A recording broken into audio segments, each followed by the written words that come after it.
အိမ်နဲ့ပတ်သက်ပြီးတော့တင်ထားတဲ့ဗီဒီယိုလေးမှာဆိုရင်အခုမေးထားတဲ့ comment လေးတွေ့လို့ဒါလေးကိုဖြည့်ပေးခြင်းလို့ပါ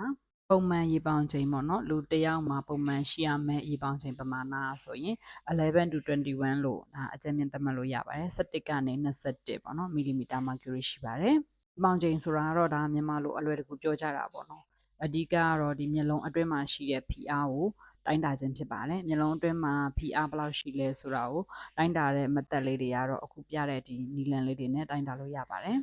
မျက်စိစေကန်းတော်တော်များများမှာလည်းအခုလိုမျိုးဒီရေပေါင်ချိန်တိုင်းတာကတော့ဒါမဖြစ်မနေပြုလုပ်ကြလေရှိပါတယ်အဲ့ဒီလိုမျိုး21ထက်များနေပြီဆိုရင်တော့ဒါရေပေါင်ချိန်တက်နေပြီဆိုပြီးတော့ပြောလို့ရှိပါတယ်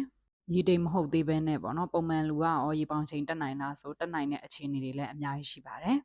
ဒါကြောင့်မို့လို့ရေပေါင်ချိန်တက်တာတခုတည်းနဲ့ရေတိမ်လို့ပြောလို့မရပါဘူးရေတိမ်ယောဂလို့သတ်မှတ်ဖို့အတွက်ဆိုရင်ရေပေါင်ချိန်တက်တာအပြင်အခုပုံမှာပြသလိုမျိုးမျက်စိရဲ့အာရုံကြောထိခိုက်တဲ့အခြေအနေ visual field လို့ခေါ်တဲ့မြင်ကွင်းဆန့်ကြည့်တဲ့အခြေအနေမှာလည်းမြင်ကွင်းကျဉ်နေတာအဲ့ဒီလိုမျိုးတွေတွေ့ရရင်တော့ရေတိမ်ယောဂလို့သတ်မှတ်လို့ရပါတယ်။ဒါကြောင့်မို့လို့ဆရာဝန်တွေကတော့ဒီရေပေါင်ချိန်တက်နေတဲ့လူနာတွေကိုတော့ follow up ပြန်ပြီးတော့ခေါ်လေးရှိပါတယ်။ follow up ခေါ်တိုင်းမှာအမြဲတမ်းဒီလိုမျိုးရေပေါင်ချိန်ကတက်နေတယ်ဆိုရင်တော့တခြားလိုအပ်တဲ့စစ်ဆေးမှုတွေပြုလုပ်ဖို့လိုအပ်ပါတယ်။ဒီလိုမျိုးလိုအပ်တဲ့စစ်ဆေးမှုတွေပြုလုပ်ပြီးမှသာ